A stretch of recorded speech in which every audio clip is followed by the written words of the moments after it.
서울 강남구 논현동의 한 사거리. 빠른 속도로 내달리던 검정 승용차가 방향을 꺾지 못하고 그대로 인도로 돌진합니다. 차량은 멈추지 않고 곧바로 방향을 꺾어 인도에 있는 변압기를 들이받고 곧이어 도로를 가로질러 중앙선을 넘어갑니다. 급히 유턴해보지만 방향감을 상실한 듯 한참을 갈지자로 주행하더니 속도를 높여 달아납니다. 사고 현장엔 원래 가로수가 심어져 있었습니다. 그런데 사고 차량이 빠르게 인도를 덮치면서 가로수가 뿌리째 뽑혀나갔습니다. 인적이 드문 새벽 시간대라 다행히 인명피해는 없었습니다. 신고를 받고 출동한 경찰은 차량 운전자 30대 A씨를 긴급 체포했습니다. 체포 당시 A씨는 사고 현장에서 멀지 않은 자신의 집에 있었습니다. A씨는 음주 검지기 테스트에서 음주 반응이 나왔는데도 호흡 측정을 거부해 경찰은 동의를 받아 체열을 진행했습니다. 경찰 조사가 진행되며 음주 사실을 결국 시인했습니다. 경찰 조사 결과 A씨는 국내와 해외 리그에서 뛰었던 전직 프로축구 선수인 걸로 확인됐습니다. 경찰은 A씨를 사고 후 미조치 등의 혐의로 입건하고 혈중 알코올 농도 수치를 확인하기 위해 국립과학수사연구원에 혈액 검사를 의뢰했습니다. SBS 김진우입니다.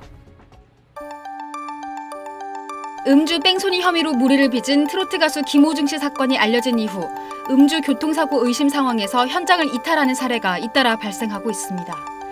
지난달 27일 전북 전주시 덕진구에서 50대 운전자 A씨가 몰던 차량이 10대 B씨가 몰던 차량과 충돌해 B씨가 숨지고 동승자가 머리를 크게 다쳐 병원으로 옮겨졌습니다. 당시 A씨가 몰던 차량은 시속 50km 속도 제한 도로에서 시속 159km로 직진하다가 좌회전하려던 B씨 차량을 브레이크도 밟지 않고 들이받았습니다. 도심 한복판에서 사망사고가 났지만 경찰은 체혈하겠다는 가해 차량 운전자의 말만 믿고 A씨를 홀로 병원으로 보냈으며 A씨는 병원에 도착한 이후 자신이 혼자인 사실을 확인하고는 곧장 퇴원한 뒤 근처 편의점에서 맥주를 사 마셨습니다. 이후 A씨는 직장 동료와 함께 집 근처 편의점에서 추가로 술을 마셨고 뒤늦게 이 사실을 인지한 경찰은 사고 2시간이 훌쩍 지나서야 A씨를 불러내 음주 수치를 측정했습니다. A씨의 혈중 알코올 농도는 면허 취소 수치인 0.084%였지만 A씨는 퇴원 후 술을 더 마신 것이 반영된 것 같다며 수치의 신빙성에 의구심을 드러냈고 경찰은 부랴부랴 위드마크 공식을 적용해 A씨의 사고 당시 음주 수치를 0.051%로 다시 계산했습니다.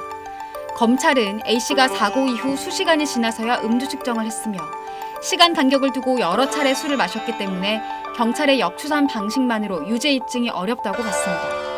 결국 경찰의 부실한 초동 대처 탓에 10대의 소중한 생명을 앗아간 A씨는 최소한의 음주 수치를 적용한 재판을 받게 된 셈입니다. 전북경찰청은 사고 당시 출동 경찰관 등을 상대로 감찰 조사를 진행 중입니다.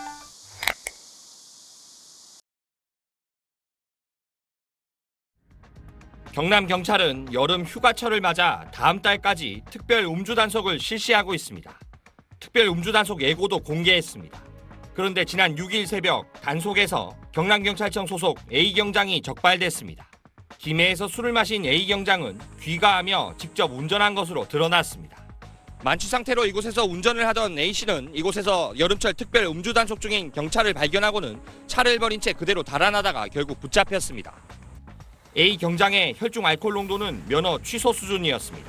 휴가철 음주 단속을 미리 알리기까지 했지만 정작 현직 경찰관이 만취 상태로 운전한 것입니다. 음주 감지에 응하는데 그 부분에서 지나갔다는 거죠. 정도 거리를 가다가 차에서 내려가지고 도보로 또 조금 도망가다가 그렇게. 경남경찰청에서는 지난 5월에도 소속 경찰관이 음주운전을 하다 교통사고까지 일으켰습니다. 올해에만 벌써 5명이 음주운전으로 적발되면서 기강해이가 심각하다는 지적이 나옵니다. 해당 경찰관을 직위 해제한 경남경찰청은 수사와 별개로 자체 징계 절차를 밟을 예정입니다. KNN 최한솔입니다. 인천 동구의 한 고가도로. 부서진 차량 잔해가 널브러져 있습니다.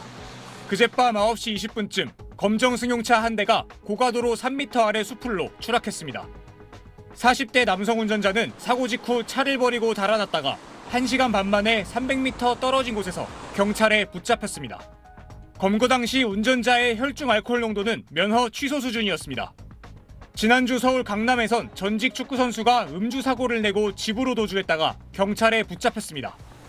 부산에서는 이틀 연속으로 고급 승용차를 몰고 가다 사고를 낸 운전자들이 차를 버리고 달아나는 일이 발생했습니다.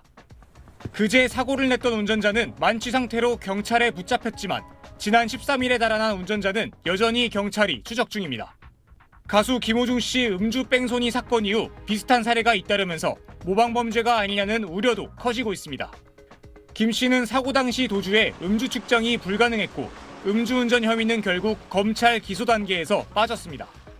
인명피해를 내고도 도주했다면 음주운전보다 법정형이 무거운 도주치상 혐의가 적용돼 더 무거운 처벌을 받게 됩니다. 하지만 인명피해가 없다면 음주운전보다 형량이 낮은 사고 후 미조치 혐의가 적용될 수도 있습니다. 음주운전자는 도망갈 유혹을 뿌리치기가 쉽지 않습니다. 이런 부분 막기 위해서는 사고 미조치죄 형량을 훨씬 더 높일 필요가 있겠습니다. 전문가들은 음주 측정을 방해할 목적으로 사고를 내고 도망가 술을 더 마시는 이른바 술타기에 대한 처벌도 함께 강화해야 한다고 강조합니다. SBS 김진우입니다.